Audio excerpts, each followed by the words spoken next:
الحمد لله القائل إن الذين يحبون أن تشيع الفاحشة في الذين آمنوا لهم عذاب أليم في الدنيا والآخرة والله يعلم وأنتم لا تعلمون أشهد أن لا إله إلا الله وحده لا شريك له وأشهد أن محمدا عبده ورسوله اللهم صل وسلم وبارك على سيدنا ومولانا محمد وعلى آله وأصحابه أجمعين أما بعد فيا أيها المسلمون اتقوا الله أوصيكم وإياي بتقوى الله فقد فاز المتقون قال الله تعالى أعوذ بالله من الشيطان الرجيم يا أيها الذين آمنوا اتقوا الله حق تقاته ولا تموتن إلا وأنتم مسلمون. Sidang jemaah yang dirahmati oleh Allah Subhanahu wa taala sekalian, saya memperingatkan diri saya dan sekalian jemaah yang hadir sebagai tetamu Allah Subhanahu wa taala. Marilah kita bersama-sama meningkatkan keimanan dan ketakwaan kepada Allah Subhanahu wa taala dengan melaksanakan segala titah perintah Allah, dalam masa yang sama meninggalkan segala larangan dan juga tegahan Allah Subhanahu wa taala. Mudah-mudahan kehidupan kita di dunia dan di akhirat kelak senantiasa berada di dalam redha Allah Subhanahu wa taala. Pada hari yang penuh kemuliaan ini, marilah kita muhasabah diri kita melalui khutbah yang bertajuk Fitnah Merosakkan Ummah. Sesungguhnya fitnah adalah perbuatan untuk memburuk-burukkan atau menjatuhkan seseorang atau pihak lain yang sangat merosakkan dan menyebabkan masyarakat menjadi porak-poranda. Penyebaran fitnah menyebabkan masyarakat menjadi porak-poranda. Begitu juga dengan tuduhan palsu ataupun khabar angin pada zaman yang serba maju dan moden hari ini, bukan sahaja melalui pengucapan ataupun penulisan, malah amat mudah untuk disampaikannya melalui teknologi media massa yang digunakan pada hari ini. Kemajuan yang banyak memberikan kemudahan kepada kita, tetapi ramai manusia yang menyalahgunakannya hingga mencetuskan fenomena yang mendatangkan kerosakan kepada pelbagai pihak. Bukan sahaja dengan kata-kata dan ungkapan fitnah untuk menjatuhkan maruah orang lain, malah keupayaan jari anugerah Allah dan digunakan ketika mengucapkan syahadat semasa tahiyat dalam salat digunakan juga untuk memanjangkan perkara fitnah dan dosa. Atas nama kebebasan bersuara, lidah dan jari seringkali disalahgunakan untuk kepentingan peribadi dan komplot tertentu. Biarpun kebebasan bersuara itu bebas diamalkan di seluruh negara di dunia, namun kenapa perlu memilih jalan memfitnah bertujuan untuk menjatuhkan orang lain sehingga mendatangkan kesusahan kepada pelbagai pihak? Maka layaklah bagi jiwa yang kotor yang suka menabur fitnah itu dikecam keras oleh Rasulullah SAW melalui hadis yang diriwayatkan oleh Hudzaifah radhiyallahu anhu, la yadkhulul jannah nammamun, tidak masuk surga Allah Subhanahu wa taala bagi orang yang menyebarkan fitnah. Riwayat Muslim. Hari ini kita mengambil sumber entah ia betul ataupun tidak. Kita menyebarkan berita entah ia tepat ataupun tidak. Malah kita suka menyampaikan cerita entah ia sahih ataupun tidak. Kadang-kadang datang satu perkara yang kita belum pasti lagi ianya betul ataupun tidak. Kita terus berkongsi dengan orang lain. Seandainya perkara tersebut hanya rekaan ataupun dibuat-buat, sedangkan kita telah berkongsi melalui media yang sampai kepada beribu-ribu orang, bahkan satu dunia mengetahui akan, maka sempatkah kita memohon maaf kepada orang yang terkena fitnah tersebut? Bagaimanakah anda ia berlaku kepada diri kita sendiri? Mana keimanan dan keyakinan kita kepada Allah Subhanahu wa Ta'ala, sehingga kita suka menabur fitnah hingga menyusahkan dan mengganggu hidup dan urusan orang lain.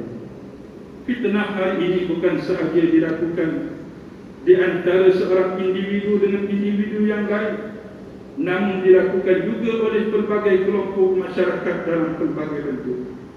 Sebagai contohnya, kita sering mendengar sekumpulan pemimpin sesebuah organisasi sanggup mencaci dan menjatuhkan kumpulan lain dengan menabur fitnah demi mencapai cita-cita dan kepentingan kumpulan mereka.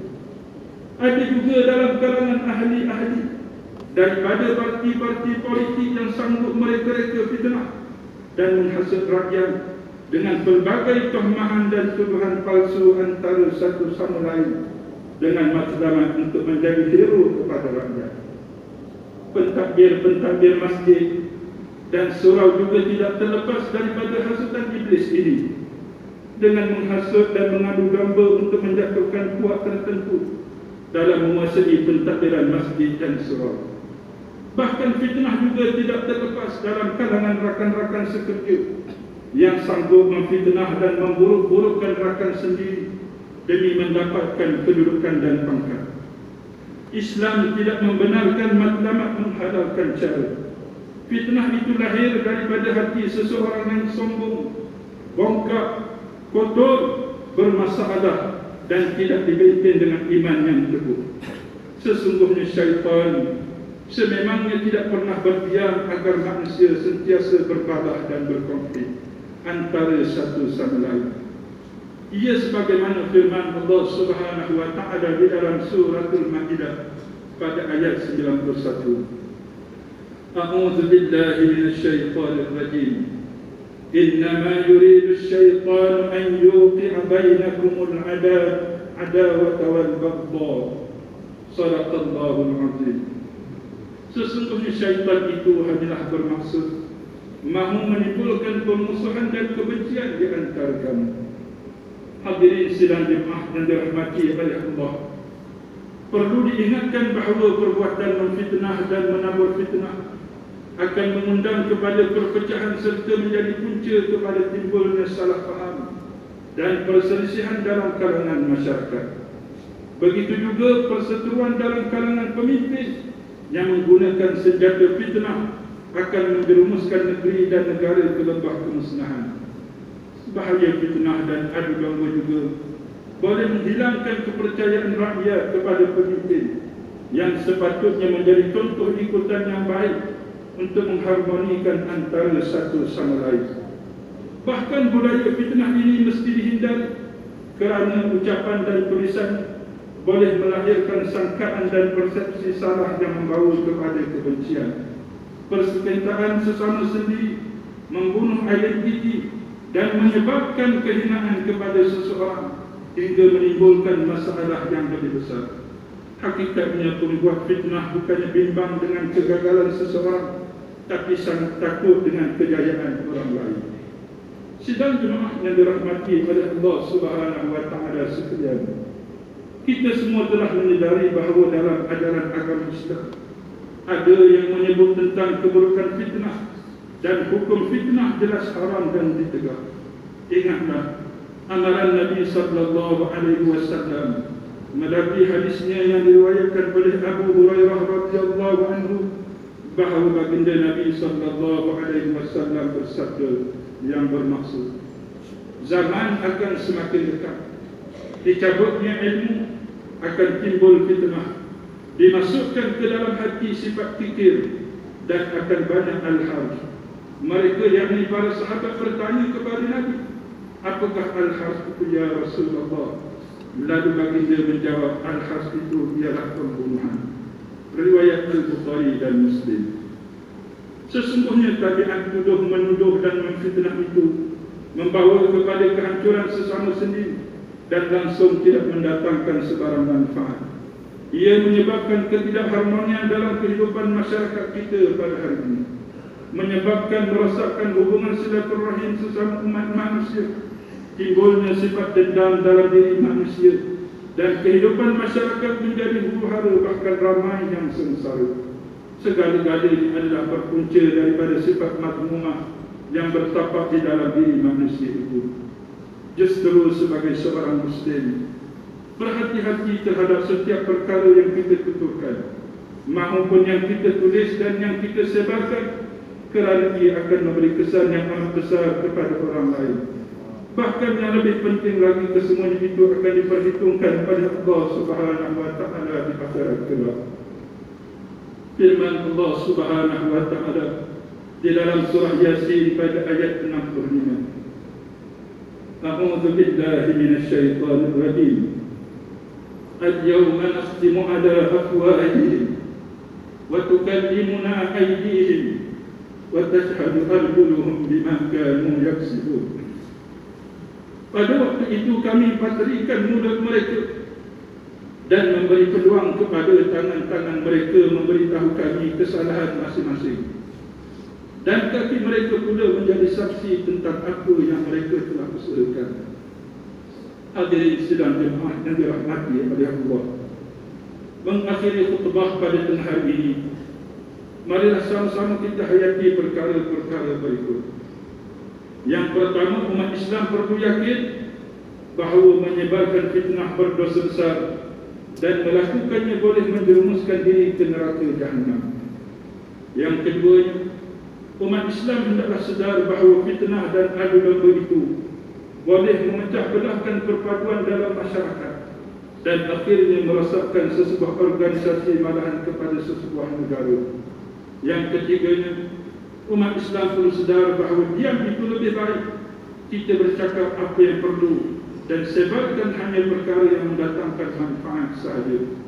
Yang keempat, umat Islam hendaklah sentiasa menjaga lisan dengan baik dan juga bijak supaya tergolong dalam kalangan orang-orang yang dilindungi oleh Allah Subhanahu wa Ta'ala di dunia dan di akhirat kelak. Dan yang terakhir, umat Islam hendaklah berhati-hati dalam menerima sesuatu khabar berita yang belum pasti kebenarannya, agar tidak terperangkap dan membawa kepada fitnah. A'udzu billahi minasyaitonir rajim. Ya ayyuhalladzina amanu in ja'akum fasiqun binaba'in fatabayyanu an tusibu qauman bijahalatin fatusbihu 'ala ma fa'altum nadimin. Sadaqallahul azim. Wahai orang-orang yang beriman, jika datang kepada kamu seorang fasik membawa sesuatu berita, maka selidik untuk menentukan kebenarannya, supaya kamu tidak menimpakan sesuatu kaum dengan perkara tidak diingini, dengan sebab kejahilan kamu mengenainya, sehingga menyebabkan kamu menyesali perkara yang kamu lakukan.